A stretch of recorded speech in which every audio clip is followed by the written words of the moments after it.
Hello everyone, this is Kaviyarasi from Dr. MGR Educational and Research Institute University. Today we are going to see a topic biomaterials. So what is biomaterial? It's a new kind of substance which can be easily interact with the biological system of our human body. Normally biomaterials can be performed either for therapeutic purpose or else for diagnostic purpose. What is the therapeutic use of biomaterial? If the biomaterial is used to treat or replace or repair any of a human tissue functionings, then that is called therapeutic use of biomaterial. Instead, if it is used to identify or diagnose any particular illness or diseases, then that is called diagnostic purpose or diagnostic use of biomaterials.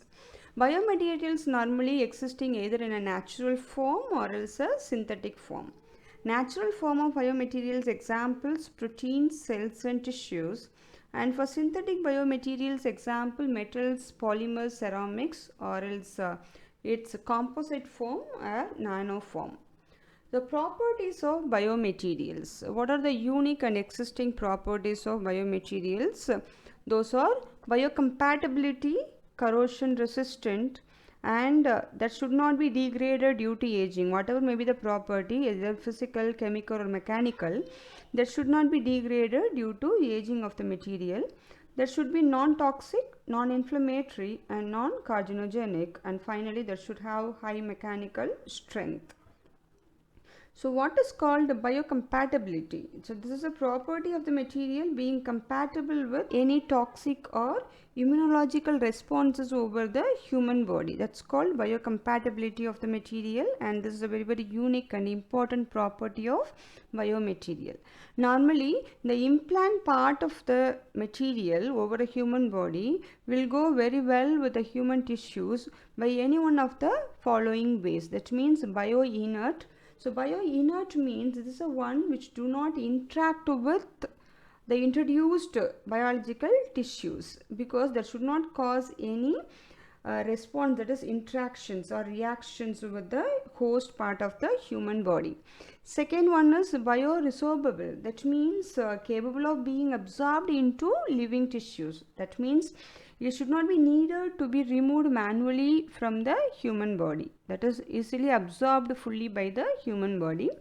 And the third one is bioactive. That means which are biologically active upon a living organisms. Example for this case is antibiotics, enzymes, all that. So next we can see what are the classifications of biomaterials. So materials can be classified based on its properties and the existing nature. So metals and alloys, ceramics, polymers, or else composites of all these materials, or nano form of all the above materials. So let's see first what is metals and alloys of biomaterials. Metals and alloys normally having high tensile strength and modulus of elasticity.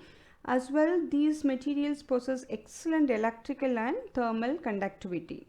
Example for metal as biomaterial is stainless steel. So normally the implant devices like bone screws or bone steel wires, plates, all that can be made out of stainless steel. And alloy form of biomaterials are cobalt based alloys. Cobalt, chromium, molybdenum or titanium, even platinum also can be used as a biomaterial. Next is ceramics. Ceramic, how it is used as a biomaterial. Normally ceramics are high mechanical strength and one, as well it is showing high biocompatibility as well. So example for ceramic as biomaterial is tricalcium phosphate, as well metal oxide, and along with the silica as well carbon can be used as a biomaterial in a ceramic form. And nowadays this apatite ceramic is a most advanced technique of forming a synthetic bone, readily allows bone in growth. So nowadays this is completely replacing the earlier use of material called aluminum oxide. Next is polymers. Polymers also can be performed as a biomaterials. Either it may be in a natural form or else in a synthetic form can be taken for medical applications. Normally polymers are macromolecules formed in nature due to growth cycle of organisms that we know. So natural polymers are performing that actions, example proteins, nucleic acids, and polysaccharides as well. And polymers, synthetic polymers like PMMA, that is acrylic copolymers, these all. So bone cements to be actually fixed very tightly with metal and bone together. And polyethylene is used for dental implantation as well cortical implantations. Then composites. Composites may be a metal composite or ceramic composite or polymer composites. And composite is normally nothing but a mixture of two or more biomaterials together. So here the composite can be performed by either a metal biomaterials or else a polymer biomaterials or ceramic biomaterials together to form a composite. So the composite materials is actually solving any kind of particular requirements over a medical field. Then we can see about nanomaterials, how this biomaterials can be taken in a form of nano and how it is actually rectifying the current need. So nanotubes are added with bone cement for longevity purpose, and employing some drugs in a nano forms can be easily destroying even cancer cells. That is a use of biomaterials when it is taken in nano form. So next we can see what are the applications of biomaterials. Applications, it has a wide range of application over the medicinal field. So hip joint, knee joint and finger joints, all that can be done with the help of biomaterials. So alumina, cobalt, chromium, molybdenum alloys are performing those actions. And artificial heart valves, all that can be made out of biomaterials. Breast implantations can be done with the help of silicon biomaterial. Intraocular lenses, that is IOL, can be fixed over a eye during the time of cataract surgeries.